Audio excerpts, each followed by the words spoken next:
Assalamualaikum warahmatullahi wabarakatuh. Halo semuanya, perkenalkan nama saya Dirta Mantang Semuka Besak dengan NIM 24109111110015 dengan dosen pengampu Dr. Oski Iliandiri, Magister Kesehatan.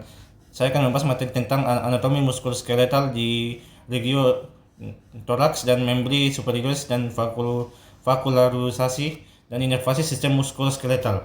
Nah, yang pertama saya akan bahas tentang pengertian muskuloskeletal yang dimana berarti tentang sistem yang berkaitan erat dengan otot dan tulang sebagai penopang dan lokomotor. Nah, vaskularisasi adalah susunan pembuluh darah pada suatu organ, dan yang terakhir adalah inervasi adalah susunan saraf pada suatu organ.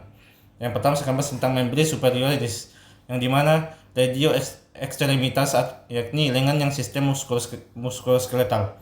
Yang pertama saya akan bahas adalah organ clavicula yang ini, yang sudah saya tandai ini, yang dimana clavicula artinya tulang selangka, yang dimana tulang ini berbentuk S yang menghubungkan sternum atau tulang dada dengan scapula dan tulang atau tulang berikat, yang dimana clavicula ini berfungsi sebagai penyangga yang menjaga posisi bahu yang memungkinkan pergelangan tangan untuk bebas, yang dimana clavicula ini berada di pergelangan tangan kita. Lalu yang selanjutnya adalah saya akan membahas tentang scapula, yang dimana scapula ini adalah tulang pipi yang berbentuk segitiga yang terletak pada bagian posterior atau belakang dada, yang dimana scapula memiliki tiga sisi, yaitu margo, tiga sudut yaitu angulus, serta struktur yang paling penting acromion dan cavitas granularis yang berartikulasi dengan humerus. Lalu yang ketiga adalah humerus yang ini, yang berada di pergelangan tangan kita juga, yang dimana berarti tulang panjang di lengan atas yang berfungsi menghubungkan bahu dengan siku di bagian proksimal, sehingga humerus memiliki kepala yang berartikulasi dengan cavitas glenoid scapula, sedangkan bagian distal berartikulasi dengan radius ulna siku. Nah, lalu saya akan membahas tentang ulna. Yang ulna itu ada bagian yang di bagian kepala, di bagian belakang tangan kita, yang dimana ulna ini ada tulang lainnya di lengan bawah yang dimana terletak pada sisi medial atau sebelah kelingking, di mana ulna memiliki oleh keranon yang membentuk tonjolan siku dan berfungsi sebagai titik tumpu atau peregangan infeksi pada ekstensi siku. Nah, lalu yang terakhir saya akan membahas tentang manus, yang dimana manus ini adalah istilah anatomi untuk tangan, yang tangan kita yang terdiri di atas pergelangan tangan atau carpus, telapak tangan atau metacarpus, dan jari jari atau phalanges.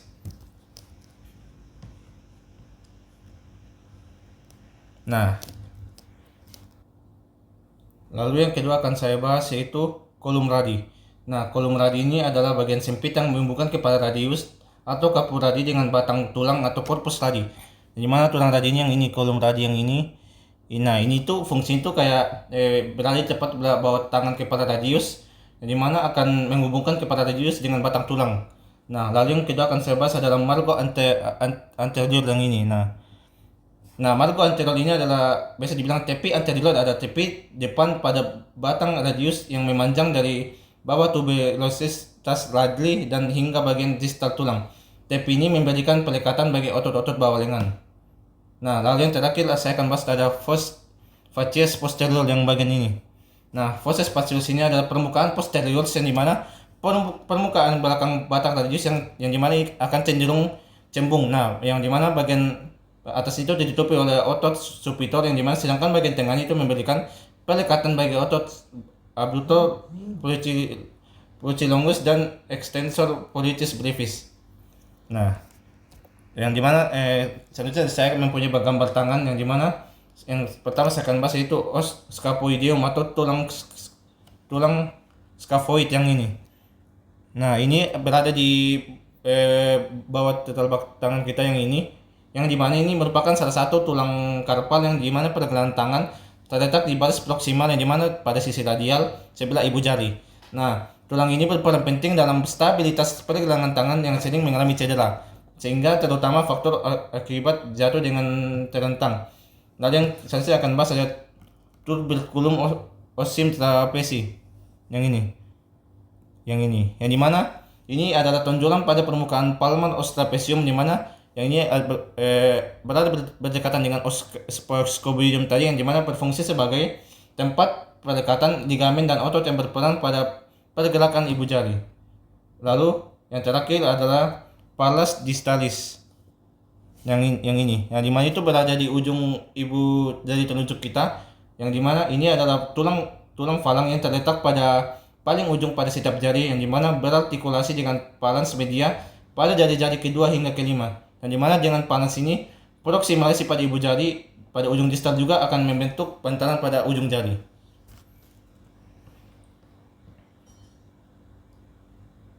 Nah, ya, lalu yang saya juga mempunyai gambar yang merupakan gambar otot. Nah, yang saya akan bahas pertama adalah M trapezius, yang dimana M trapezius ini adalah otot yang berbentuk segitiga yang dimana terletak di punggung atas dan leher, yang dimana fungsinya yang otot ini adalah berfungsi sebagai menggerakkan, menstabilkan, dan menopang skapula atau tulang belikat, yang dimana termasuk elevasi yang dimana mengangkat, depresi menurunkan, retraksi atau menarik ke belakang, dan rotikasi skapula. Lalu yang kedua saya akan membahas tentang M brachiosaurus major. Nah, M brachiosaurus major ini yang berada di bagian otot ini. Yang ini adalah otot besar yang menutupi bagian atas dada. Nah, fungsinya ini untuk aduktisi atau menarik lengan untuk mendekati tubuh. Nah, yang dimana ini akan fleksi dan rotasi internal humerus, yang dimana tulangnya itu ada pada lengan atas. Lalu yang terakhir adalah M extensor carpi radialis atau yang ini. Ya, yang paling bawah ini. Nah, yang dimana ini adalah otot yang terletak di sebelahnya yang M extensor carpi yang ini. Yang dimana ini berfungsi sebagai ekstensi dan abduksi pada pergelangan tangan. Nah, lalu selanjutnya kita akan lanjut ke membri superioris atau regio ekstremitas atas, yang dimana yakni lengan vaskularisasi.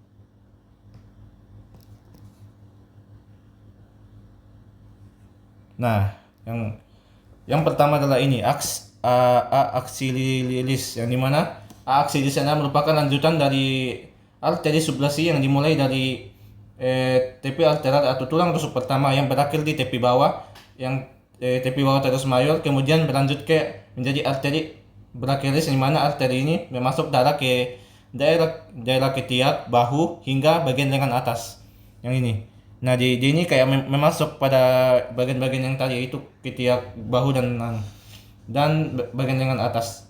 Lalu yang ketiga adalah arteri profudan baci, yang dimana arteri profudan baci ini adalah cabang utama dari arteri brachialis, yang dimana berjalan di sepanjang sulcus nervus, yang dimana bersama nervus radius ini, yang dimana arteri ini memberikan cabang-cabang seperti arteri corollaris, media arteris, dan corollaris radialis yang berperan dalam suplai darah ke struktur tubuh siku ini. Nah, di mana arteri profudan baci ini akan sangat berguna karena ini akan mensuplai darah kepada ke seluruh tubuh. Nah, yang dimana ini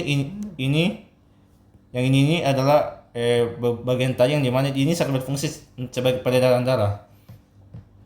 Nah, lalu yang ketiga adalah arteri recursus radialis. Nah, arteri recursus radialis ini adalah cabang dari arteri radialis yang naik ke atas dan beranastosis dengan arteri corollaris radialis, yang dimana ini akan membantu suplai darah ke daerah pada bagian siku. Nah, yang dimana ini akan sangat membantu pada bagian siku kita itu untuk menyalurkan darah. Nah, yang untuk kanunya adalah yang ini, yang di sini berada di bagian siku kita. Nah, di mana itu ada bagian yang sangat penting. Nah, selanjutnya ada gambar tangan juga. Ya. Yang dimana gambar tangan ini ada beberapa bagian penting, seperti ada vena cephalica yang ini. Nah, fungsinya ini adalah untuk yang dimana dia ini berasal dari sisi medial atau kelingking, yang dimana vena ini berjalan di sepanjang permukaan medial tangan atau lengan bawah atau lengan atas, kemudian bergabung dengan vena branchialis di bagian tengah atau bagian lengan atas yang ini. Organnya yang warna biru ini. Lalu yang kedua adalah nervus ularis. Nah, nervus ularis ini tidak kalah penting, yang dimana yang Yang ini adalah saraf yang berasal dari medial cord atau plexus brachialis, yang dimana ini adalah saraf yang berjalan di sepanjang sisi medial lengan atas, yang dimana ini melewati bagian lekang siku melalui sulcus nervis ulnaris, yang dimana kemudian berjalan di lengan bawah menuju tangan, kemudian nervus ini akan menginervasi otot-otot tertentu di lengan bawah, yang dimana sebagian besar otot instruksi tangan serta menyediakan sensasi untuk menjadi tangan dan jari kelingking. Nah, bagian penting yang terakhir juga yang akan saya bahas adalah NN digitalis dorsalis. Nah, dimana ini juga ada saraf-saraf yang menyediakan sensasi untuk penemukan dorsal jari-jari tangan, yang dimana mereka biasanya berasal dari nervus radialis dan nervus ulnaris, dan terakhirnya itu menginervasi ke kulit pada bagian punggung jari, yaitu pada jari tengah dan jari telunjuk kita yang bagiannya itu ada di bagian tengah-tengah sini. Itu adalah NN digitalis dorsalis. Nah, selanjutnya saya akan membahas tentang membri superioris atau regio ekstremitas atas, yakni lengan inervasi. Nah, yang bagian penting yang pertama saya akan bahas adalah fasciculus medialis yang ini, yang yaitu ada pada pergelangannya, yang dimana ini merupakan salah satu dari 3 berkas utama yang terbentuk dari plexus brachialis. Nah, fasciculus medialis ini berasal dari cabang anterior, yang dimana truncus inferiornya itu terletak pada medial arteris atau axillariis, yang dimana berkas ini memberikan kontribusi pada pembentukan nervus medialis melalui radix medialis serta membentuk nervus ulnaris, yang dimana nervus cutaneusnya ini akan terbentuk, dan nervus cutaneus anterior ini medialisnya juga akan terbentuk. Jadi banyak sekali akan terbentuk oleh fasciculus medialis ini. Lalu yang selanjutnya akan saya akan bahas adalah nervus axillaris yang ini. Nah, ini juga tak kalah penting yang sebelumnya, yang dimana berawal dari fasciculus posterior. Saraf ini melewati ruang kandural, yang dimana dia akan melewatinya, yang dimana dia akan melewatinya, lalu akan melewati kundaral di daerah bahu dan menginvasi otot ditory serta otot teres minor. Selain itu, nervus axillaris ini akan menyediakan sensasi di kulit atas otot, yang dimana deltoideusnya akan melalui cabang nervus gluteus dan lateralis superior, yang ini yang berada pada panggung di bagian pergelangannya juga. Nah, lalu yang terakhir saya akan bahas tentang nervus cutaneus brachialis posterior. Nah, ini juga tak kalah penting karena merupakan cabang cutaneus dari nervus radialis, yang dimana ini akan menyediakan sensasi di kulit pada bagian posterior lengan atas. Nah, ini juga tak kalah penting karena ini juga sangat berperan penting dalam menyediakan sensasi pada kulit kita, yang dimana itu ada pada posterior lengan atas. Nah, selanjutnya saya akan membahas tentang thoracis, yang dimana itu adalah regio extremitas atas, yaitu yakni lengan sistem muskuloskeletal.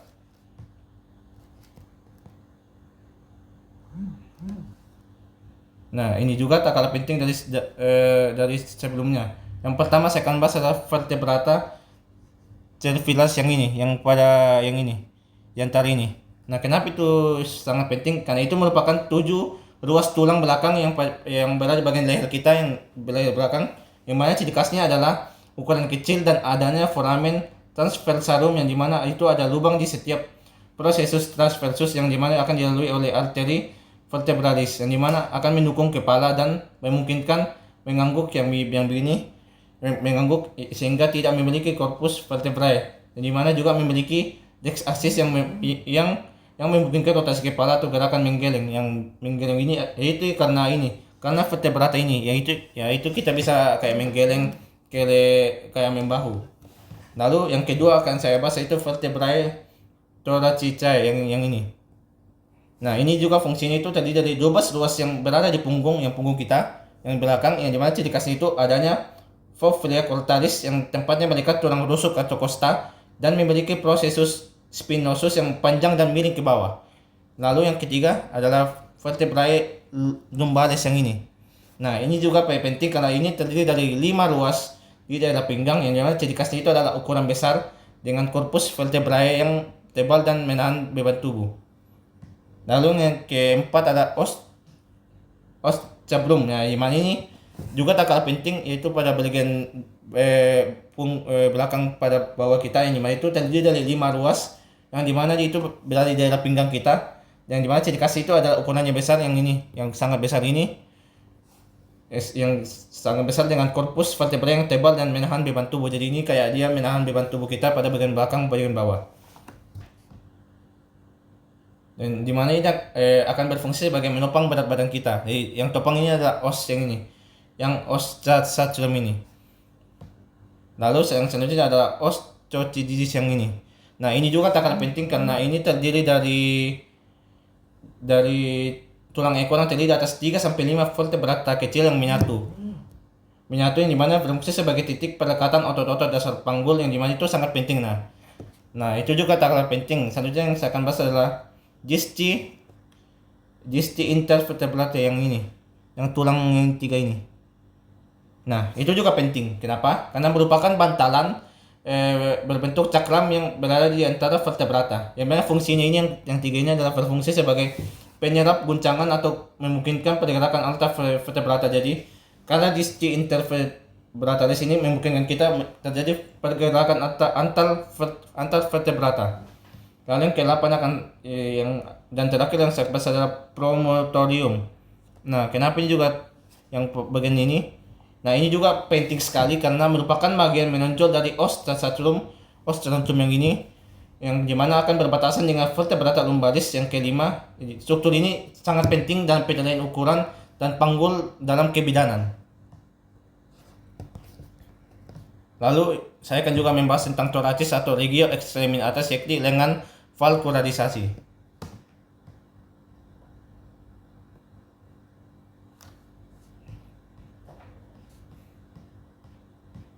Nah ini juga tak kalah penting.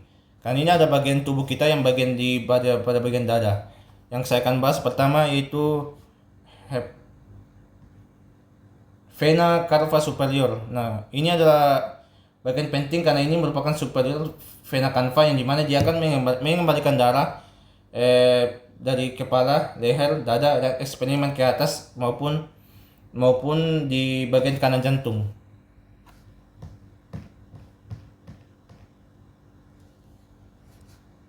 Nah, ini merupakan bagian-bagian tadi yang penting. Lalu yang selanjutnya saya akan bahas adalah thoracis atau regio termali atas, yakni lengan inervasi. Nah, yang pertama adalah brain atau otak. Nah, brain atau otak ini merupakan pusat sistem saraf yang mengendalikan semua aktivitas tubuh, yang dimana dibagi menjadi beberapa bagian utama. Ada cerebrum yang dimana bertanggung jawab atas pemikiran. Lalu yang kedua ada diencephalon yang dimana bertanggung jawab yang atas talamus dan hipotalamus, yang dimana ini akan mengatur emosi dan fungsi tubuh. Lalu yang ada brainstem yang dimana mengontrol fungsi dasar seperti pernapasan dan detak jantung. Lalu yang keempat ada cerebrum yang dimana mengatur keseimbangan dan koordinasi gerakan.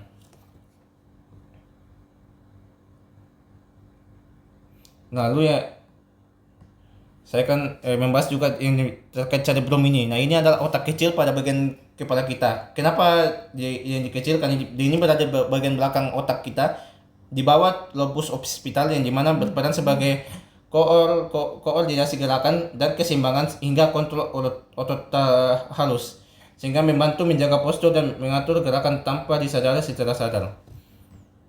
Nah, lalu yang saya akan bahas itu radial nerve.